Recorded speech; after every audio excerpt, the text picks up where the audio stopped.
Afternoon. So, wife went and got the mail earlier, and I hadn't got any updates on it, but sometimes you get a little nugget of good come your way. Wasn't expecting this to come in till, honestly, earliest Saturday, but was expecting it Monday. Anyway, the precursor, the old tank has been down. Well, it runs, but transmission has been giving me fits. I know I have a torque converter in my future. I know that. I've come to terms with it. But I guess since the last time we made our rounds mowing when we came home, I noticed it wasn't shifting quite right. It's a 3-speed transmission for y'all techno mechanic savvy people. It's a TH350. Just your turbo 350 3-speed. Air actuated, or vacuum actuated, so you got a vacuum diaphragm line that goes back to a little modulator, and it tells it to shift in reverse or go into second, third, first, but could not get it to go into third at all. It'd shift to first, or shift from first to second real sluggish, and then no third. Like I said, these don't rely on a computer, they rely on a vacuum pump, and as I just said, vacuum modulator. Here is that little jewel, vacuum modulator. It uses, just as it says, vacuum to tell the transmission which gear to shift in. And if you look right in here, if you can get it focused, stick a small little flathead in there, and that little set screw in there, you can turn to clockwise or for a shifter, or for a stiffer shift, for a harder shift, or counterclockwise for softer. We're gonna leave it set to factory, but that come in today along with a new rubber piece, because it's got a rubber piece under the hood, and when it goes down past the manifold and down the transmission, it's a hard line, and then it's got a little rubber piece that goes from there to the hard line piece. But anyway, it's super simple. I'm hoping this will get me shifting back. I noticed when I was putting it in reverse, reverse is about gone. It shudders and shimmies and doesn't want to move very much.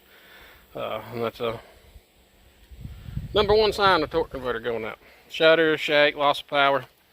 And I kind of knew it, and I kind of figured it a couple years ago when it started leaking at my inspection plate.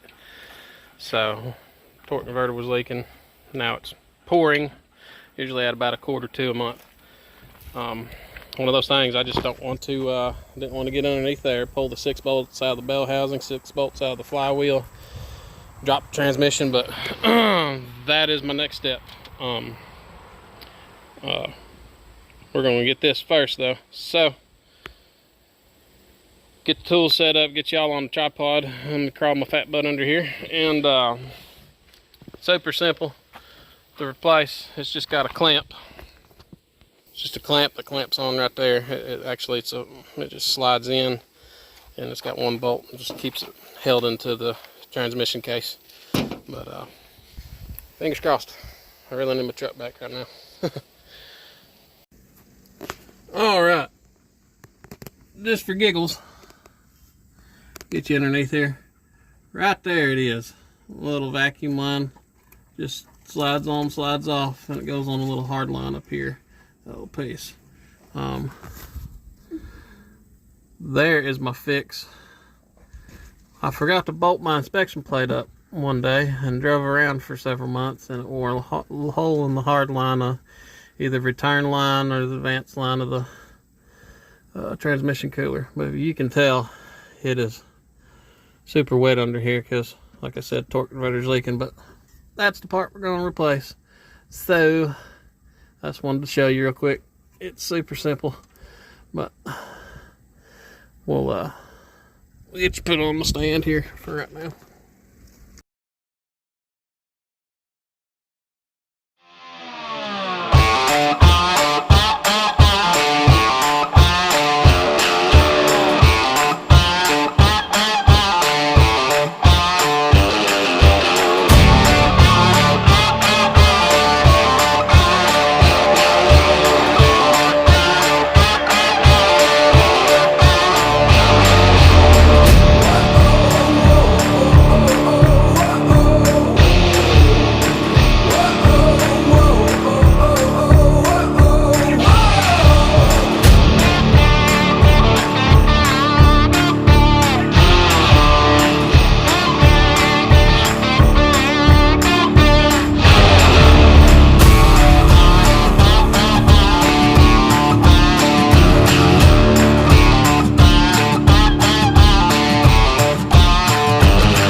Alright,